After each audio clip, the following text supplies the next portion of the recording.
Waalaikumsalam Waalaikumsalam warahmatullahi warahmatullahi wabarakatuh. wabarakatuh. Oke, silakan yang bertugas share screen.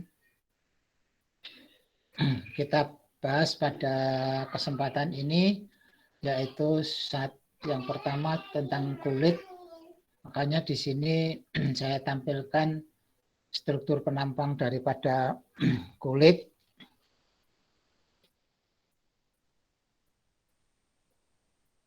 Yang jelas seperti pada gambar, ya ini yang sebelah kanan itu ada tulisan epidermis. Ya, cukup. Epidermis, dermis, kemudian penampang berikutnya adalah subkutan. Pada dermis, ini ada gambar-gambar. Yang pertama ini yang penting adalah sebelah kiri bawah, itu ada arteri, kemudian ada vena. Jadi di kulit, kok dikecilkan lagi? Ya, gede lagi sedikit. Ya, cukup.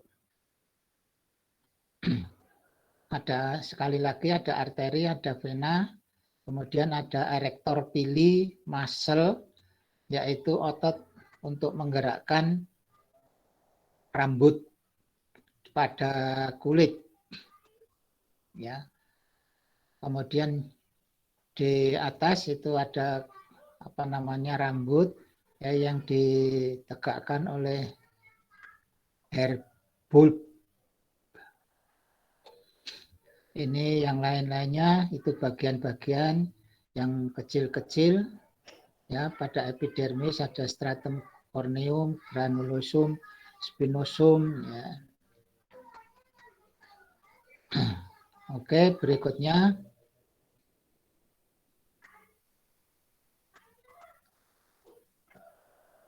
Berikutnya, Mbak.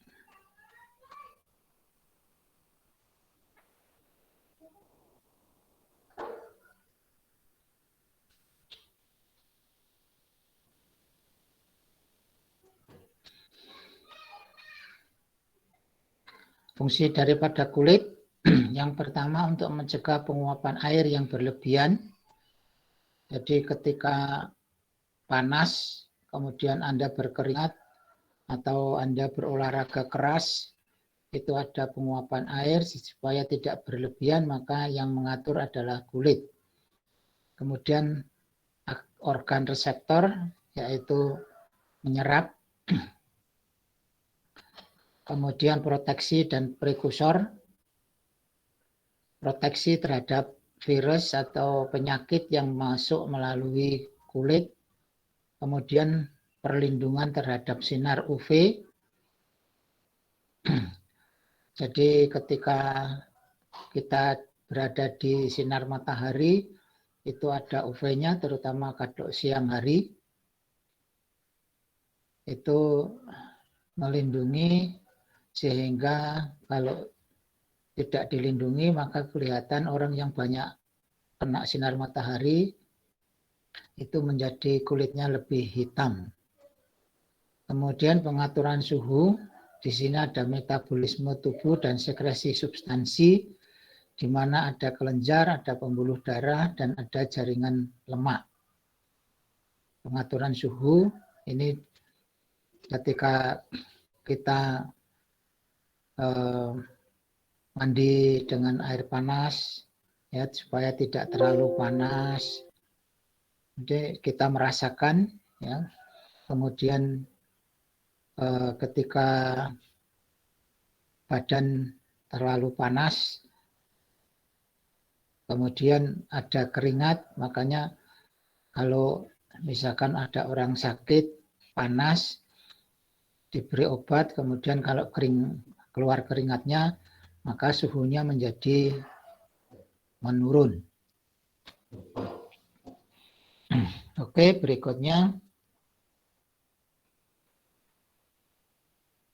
epidermis, tadi yang paling luar. Ya, ini ada serabut-serabutnya, stratum corneum, lucidum, ya, kemudian granulosom, kemudian ada yang paling bawah germinatism. Jadi ini hanya lapisan-lapisan yang bisa kita ketahui. Di sini ada keterangan kulit yang tipis itu sekitar 75 sampai 100 mikron, tebal 400 sampai 600. Oke, berikutnya stratum corneum. Lapisan ini mengalami keratinisasi di mana sel-selnya terdiri atas protein amorf, fibrilar, dan membran plasma yang menebal yang disebut dengan sel tanduk. Korneum itu sel tanduk yang paling keras, paling luar. Kemudian ada enzim hidrolitik lisosom, yaitu menghilangkan organel sitoplasma. Kemudian ada pembaruan epidermis terjadi setiap 15 sampai 30 hari. Ini disebabkan oleh aktivitas mitotik dalam stratum germinativum dan stratum spinosum. Jadi karena ada perubahan degenerasi atau regenerasi atau pembaharuan epidermis. Maka kalau Anda walaupun tidak keluar dari rumah atau tidak banyak kena debu, tetapi ketika Anda mandi itu tetap ada kotorannya, itu sebetulnya merupakan pembaharuan dari epidermis yang harus kita lepaskan dari kulit kita.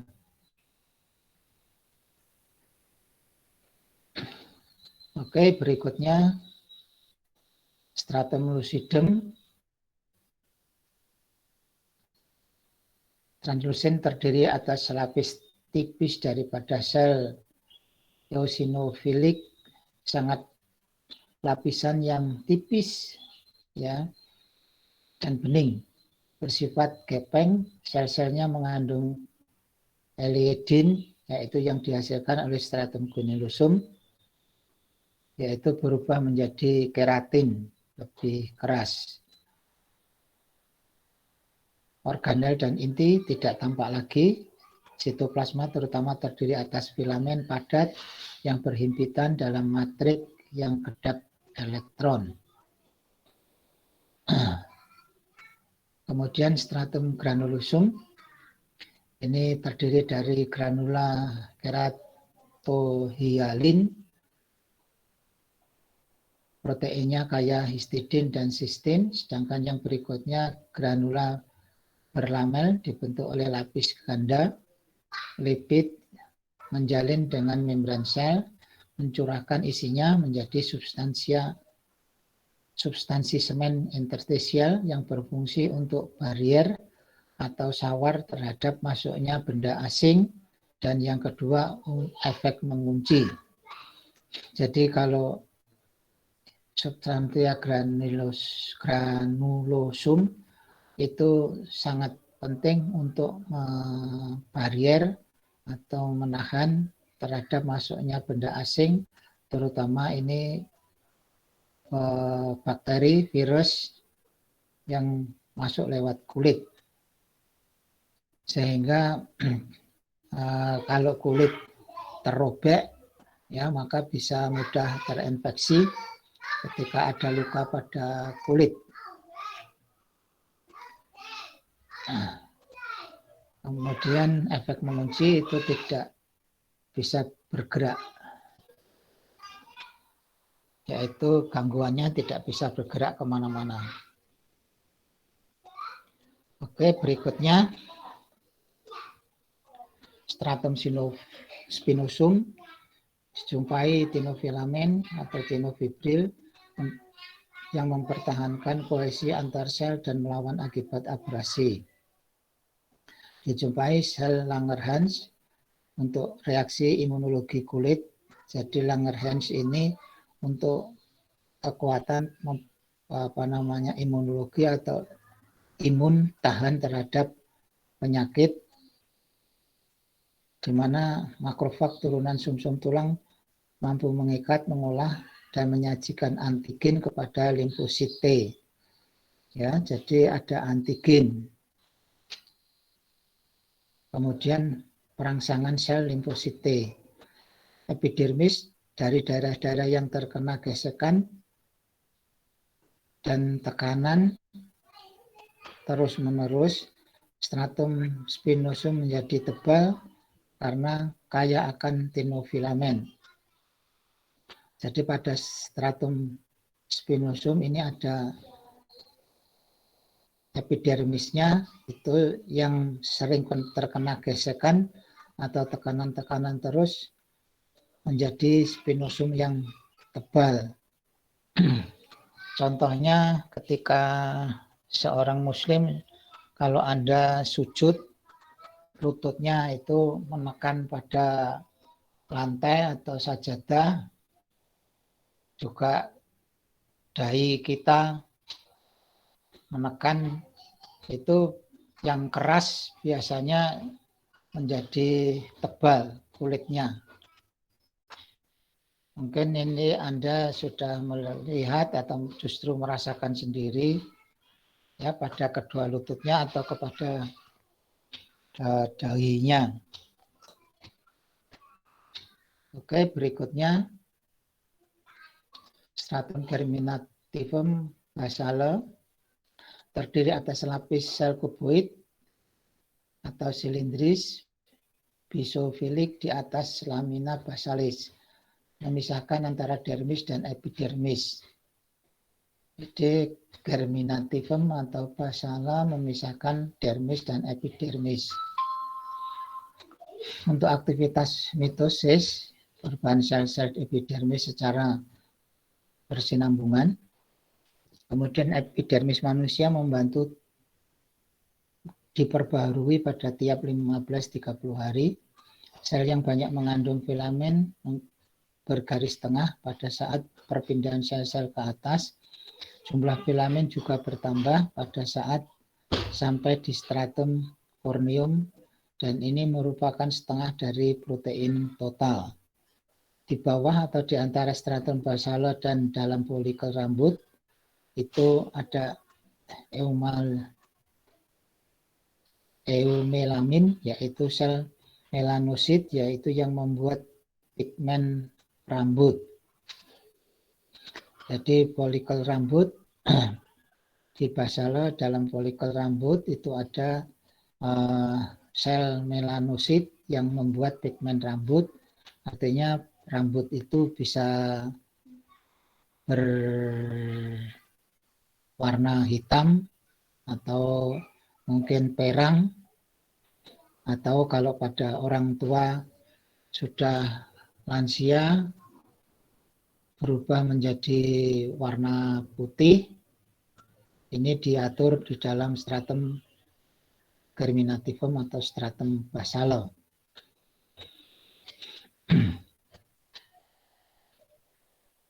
Berikutnya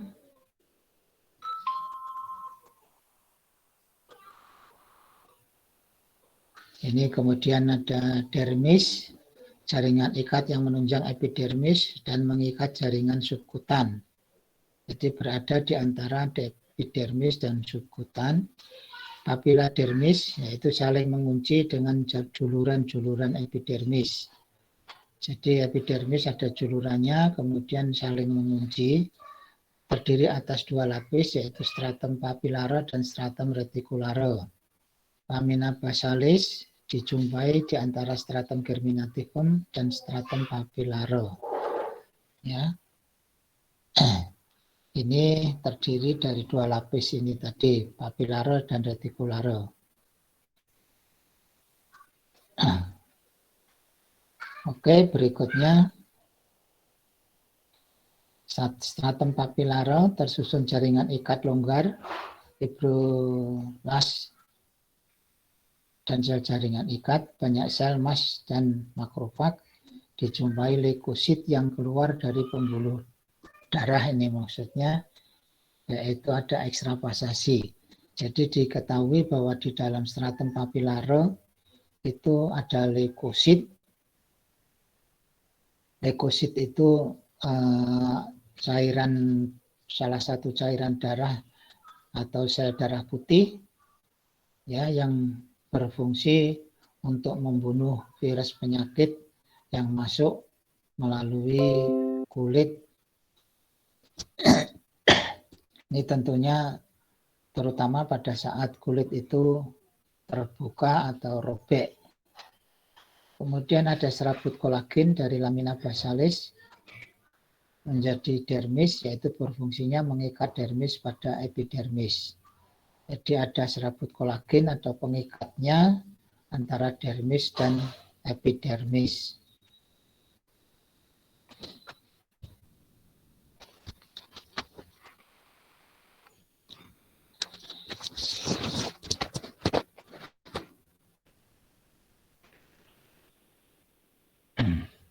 Kemudian berikutnya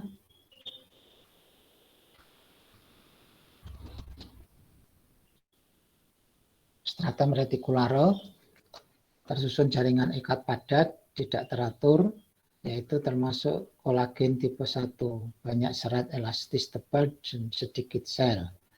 Banyak glikosaminoglikan, di sini membentuk dermatom sulfat menuju lamina basalis, di mana seratnya terdiri dari komponen amor dan elastin, dari elastin dan komponen mikrofibril menyalip dalam lamina basalis, kemudian menjadi jalinan elastis yang berfungsi untuk kelenturan kulit.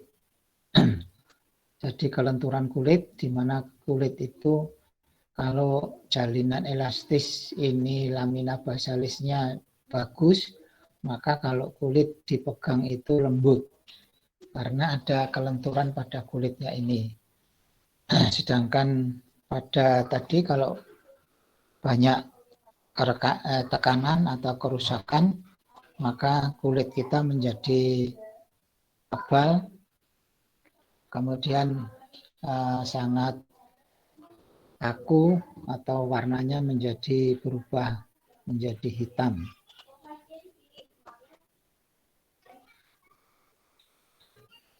Oke, berikutnya komponen-komponen dermis, yaitu jaring-jaring pembuluh darah dan limfe, di mana jaringan kapiler pada stratum papillare mengelilingi rabung epidermis, fungsinya untuk mengatur suhu inti tubuh dan memberi makan epidermis di atasnya.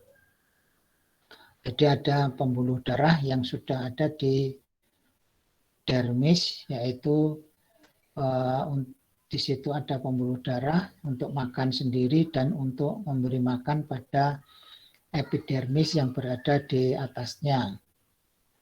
Kemudian turunan epidermis itu ada folikel rambut, ada kelenjar keringat, ada kelenjar sebasea yang semuanya dari epidermis masuk ke dermis. Sedangkan yang ketiga ada serat saraf, di mana pada bagian ini yaitu ada serat pasca ganglionik dan ganglion simpatis yang mengatur secara ritmis atau secara otomatis, di mana ujung saraf aferen membentuk jalinan superficial dermis dari ujung saraf bibas, jalinan folikel rambut dan persarafan organ sensoris. Contohnya di sini ada mekanoreseptor menjadi badan Ruffini, Merkel, Krauss dan Pacini. Ini semua untuk mengatur persarafan organ sensoris, di mana ketika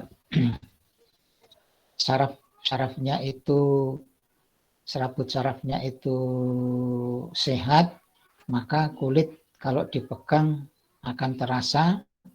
Kalau misalkan Anda gosok dengan barang kasar dan halus itu bisa membedakan. Kalau disinari dengan panas dan dingin, ya seka dengan air panas dan air dingin bisa membedakan. Kemudian kalau dicubit atau ditusuk jarum lancip atau tumpul itu harus bisa membedakan. Nah, ini penting bagi fisioterapi. Ketika melakukan terapi harusnya dicek lebih dahulu kondisi sensoris saraf dari saraf sensorisnya ini apakah normal ataukah tidak.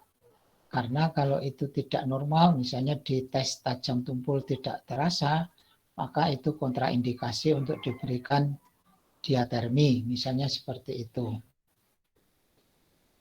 Demikian juga kalau misalkan di tes panas dan dingin tidak bisa membedakan, maka ini termasuk juga kontraindikasi, tidak boleh diberi pemanasan baik inframerah maupun yang lain-lainnya.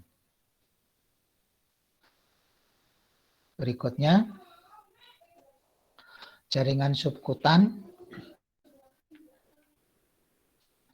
tersusun atas jaringan ikat longgar, mengikat kulit secara longgar pada organ-organ di bawahnya, yaitu memungkinkan kulit bergeser di atasnya.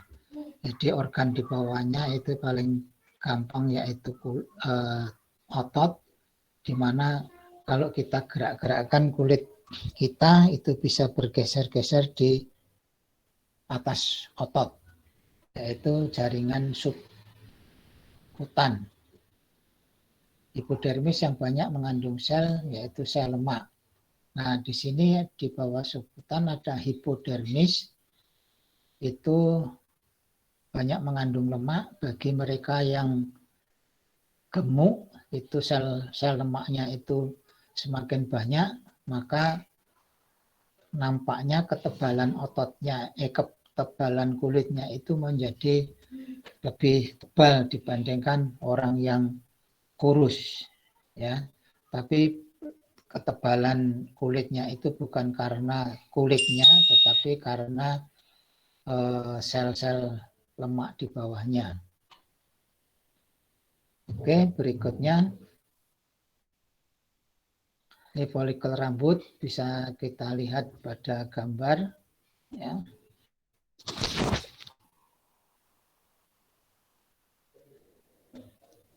Pada struktur berkeratin panjang berasal dari invaginasi epitel epidermis.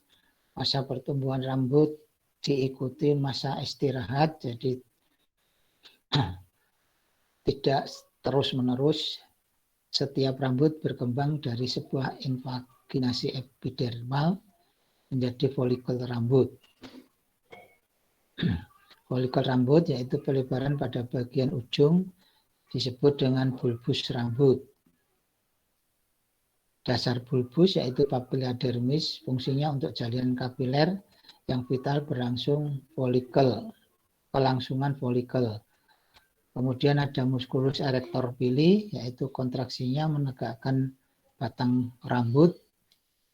Tadi sudah saya singgung, yaitu ketika kita kedinginan atau kita kaget, takut, ya.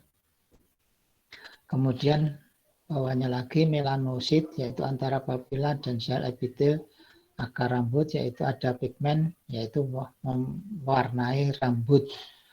Ya, jadi sekali lagi rambut bisa berubah warnanya karena ada melanosit. Oke, berikutnya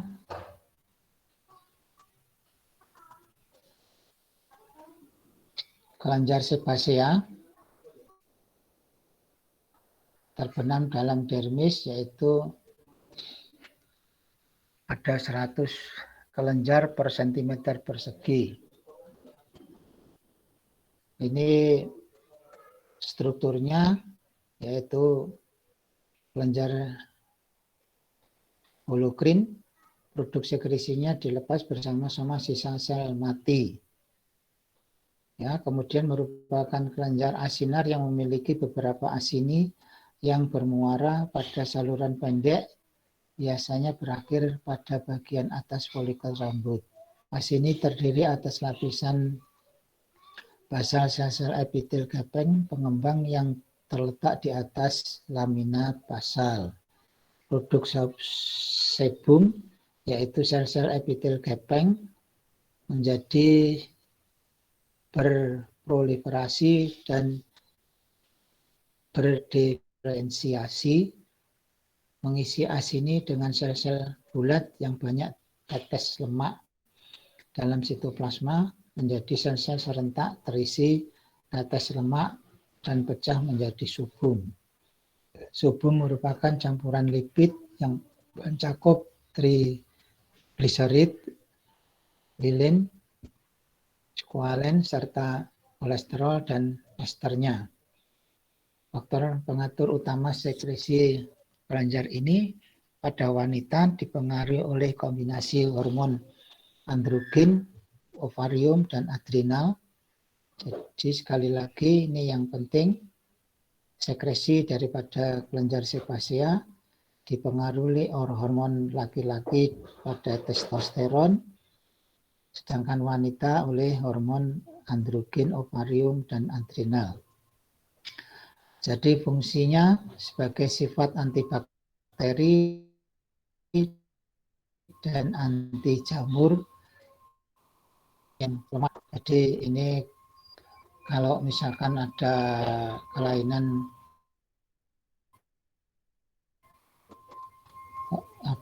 suami istri yang satu kena sifilis, kalau ini tidak berfungsi dengan baik, maka bisa ketularan.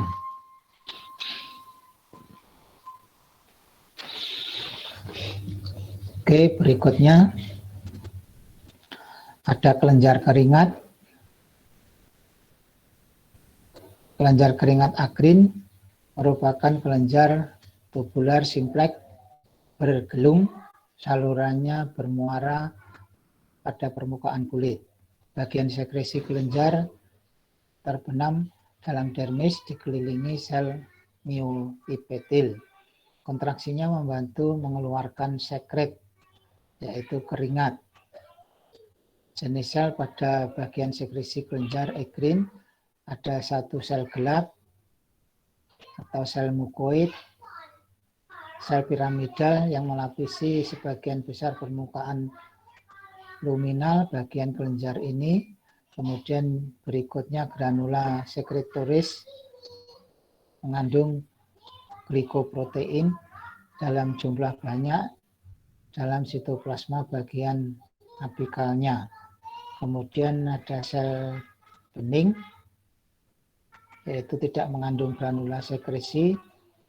Plasmalena basal memiliki basal invaginasi yang khas, di mana transport garam transepitel dan cairan.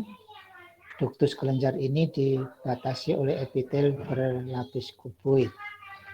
Komponen utama cairan yang disekresi, nah ini yang penting. Jadi kelenjar keringat yang disekresi itu adalah berupa air, kemudian natrium klorida, urea, amonia, dan asam urat. Ini adalah jenis-jenis yang dikeluarkan oleh kelenjar keringat. Ya, tadi sekali lagi air, natrium klorida, urea, amonia, dan asam urat. Jadi kalau kelenjar keringatnya tidak pernah berfungsi, maka orang bisa terlalu tinggi ureumnya atau asam uratnya.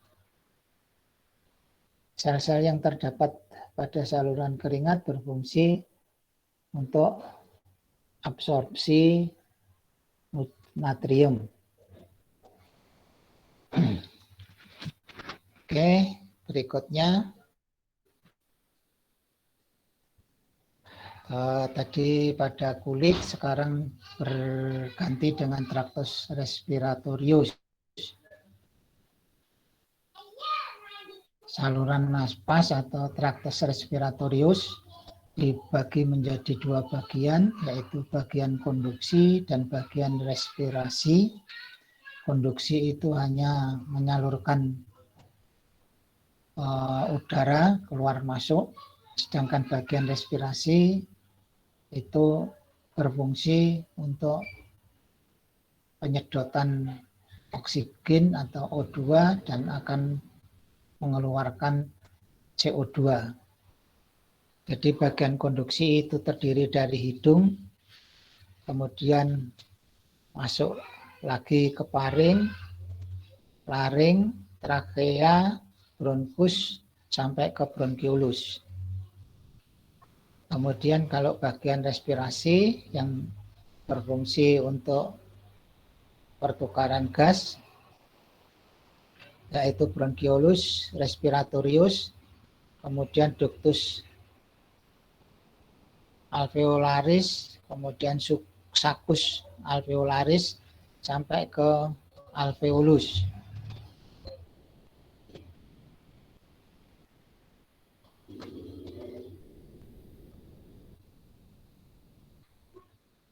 Oke, berikutnya lagi.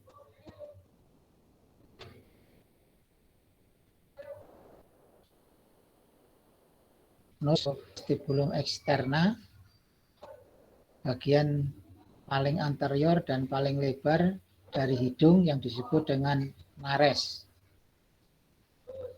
Nares merupakan kelenjar sebasea, kelenjar keringat dan vibrisa yang berfungsi untuk menahan, menyaring partikel-partikel besar, yaitu yang masuk ke hidung, kemudian tertahan karena di sini ada ini tadi kelenjar sebasea, kelenjar keringat dan vibrisa atau semacam rambut yang kecil-kecil, yaitu untuk menahan penyaringan partikel-partikel besar. Kemudian epitelnya tidak berlapis tanduk,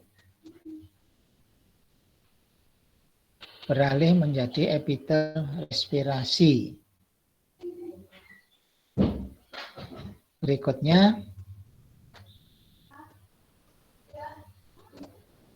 fossa nasalis, yaitu berdinding lateral, yaitu ada 3 tonjolan yang disebut dengan concha nasalis, yaitu celah-celahnya sempit dari concha ini supaya memperluas permukaan epitel respirasi, di mana ada gerakan turbulasi atau memutar, sehingga memperlama atau peningkatan kontak antara aliran udara dengan lapisan mukosa. Jadi sekali lagi, kalau lapisan mukosa itu atau kontak dengan udara, maka di situ akan terjadi penyaringan juga. Tapi kalau tadi dengan rambut kecil-kecil, kalau sekarang dengan gerakan turbulensi, yaitu memperlama antara aliran udara dengan lapisan mukosa. Lapisan mukosa itu ada seperti ada cairannya atau cair gitu.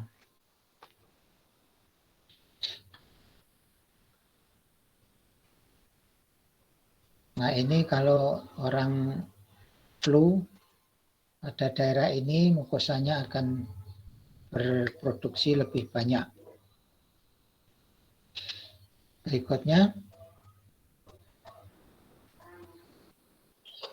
mulai paring atau nasofaring, yaitu bagian pertama dari paring ke arah kaudal, dilapisi epitel jenis respirasi.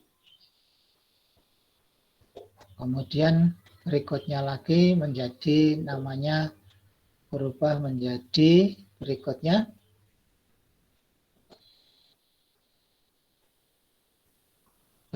Mbak. Kemudian dari paring menjadi laring, di mana tabungnya tidak teratur yang menghubungkan antara faring dengan trakea. Tersusun oleh tulang-tulang rawan hialin yang berfungsi untuk menyokong atau menjaga agar napas tetap terbuka, jalan napas tetap terbuka, di mana katup untuk mencegah makanan yang ditelan masuk ke trakea dan penghasil nada untuk fonasi. Jadi suara-suara diatur dari sini.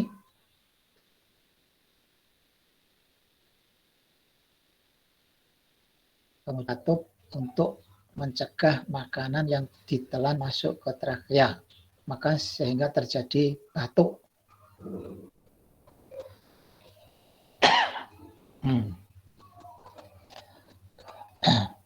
Itu disebut dengan epiglotis. Oke, berikutnya trakea, yaitu tabung berdinding tipis, panjangnya 10 cm, dari pangkal laring bercabang menjadi 2 yang disebut dan bronkus primer.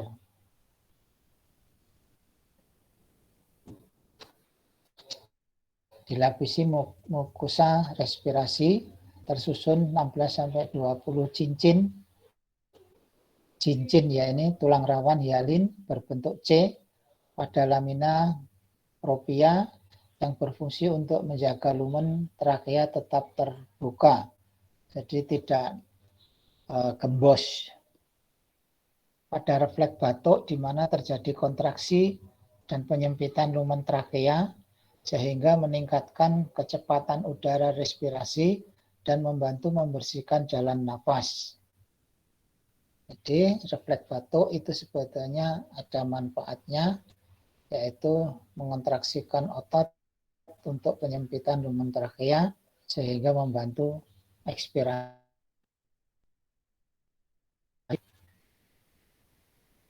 Berikutnya bronkus primer memasuki paru lewat hilum. Ada 3 bronki ke dalam paru-paru kanan dan 2 bronki ke dalam paru-paru kiri.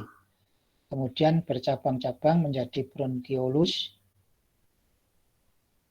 bercabang lagi menjadi bronkiolus terminalis. Susunannya tulang rawan mengelilingi saluran lumen seperti tadi. Pada laring, otot-otot polos ini di sini ada, kemudian lamina propilea atau serat elastin, di mana banyak limfosit, yaitu kelenjar serosa dan mukosanya. Jadi kelenjar serosa dan mukosanya lebih banyak. Kemudian juga ada otot-otot sehingga bisa berkontraksi. Tadi bronkus bercabang menjadi 3 bronkiolus pada kanan, 2 pada paru kiri. Berikutnya, bronkiolus merupakan jalan napas intralobuler bergaris tengah 5 mili, tidak memiliki tulang rawan maupun kelenjar dalam mukosanya. Terdapat sel goblet yaitu tersebar satu-satu dalam epitel, di mana epitel bronkus terminalis menjadi sel para sekresi glikosaminoglikan yang berfungsi untuk melindungi lapisan dari bronkiolus. Lamina papilla yaitu otot polos dan serat elastin yang dikendalikan oleh nervus vagus dan nervus simpatis. Nanti kalau berbicara Anda saraf vagus atau nervus 10,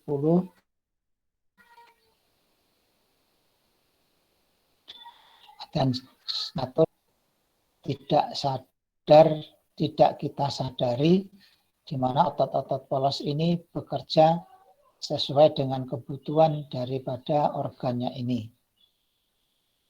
Dari bronkiolus kemudian berakhir menjadi bronkiolus terminalis. Oke, berikutnya ini ada gambarnya bronchiolus. Jadi tadi bisa bercabang 2 atau lebih untuk peralihan antara bagian konduksi dan respirasi. Dindingnya diselingi alveolus retikuler, sekuler, tempat terjadinya pertukaran gas. Kemudian masih diteruskan lagi, berikutnya dari bronchiolus menjadi ductus alveolaris. Muara alveolus yang banyak di dalam dinding bronchiolus terminalis, yaitu membentuk tabung atau saluran. Ductus alveolaris bermuara ke dalam atrium, yaitu berhubungan dengan sakus alveolaris. Banyak serat elastin yang berfungsi, yaitu alveolus mengembang saat respirasi dan berkontraksi secara pasif pada saat ekspirasi. Jadi seperti balon itu kalau kalau ekspirasi itu digembos, kalau inspirasi itu mengembang. Banyak serat retikulin yang berfungsi untuk penunjang, pencegahan pengembangan yang berlebihan, dan pengerusakan kapiler-kapiler halus. Jadi jangan sampai pengembangannya itu menjadi berlebihan. Jadi seperti balon itu kalau ditiup sampai berlebihan akan menjadi meledos atau robek.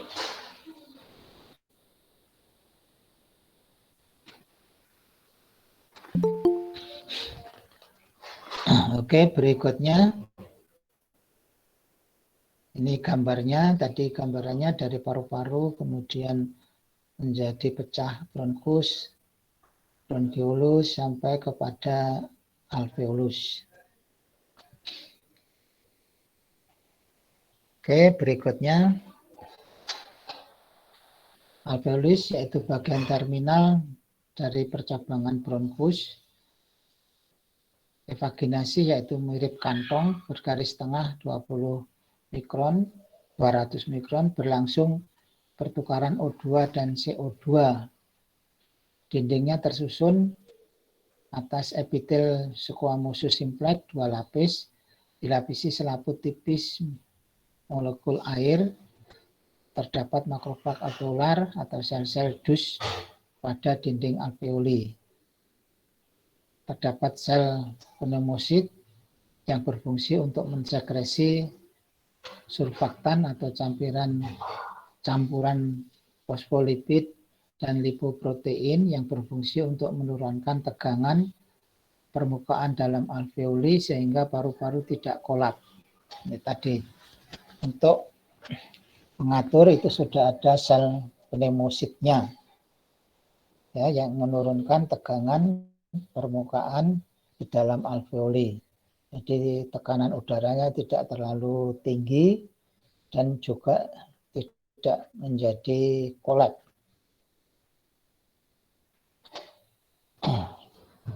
Dalam hal ini tentunya rusak ya.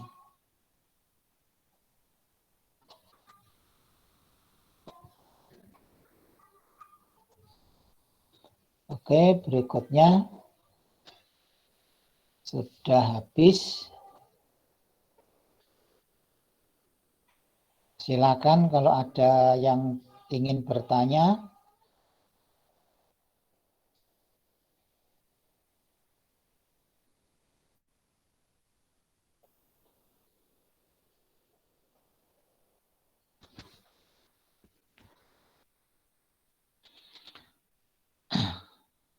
Kalau nggak ada yang bertanya, maka pertemuan pada siang hari ini saya akhiri.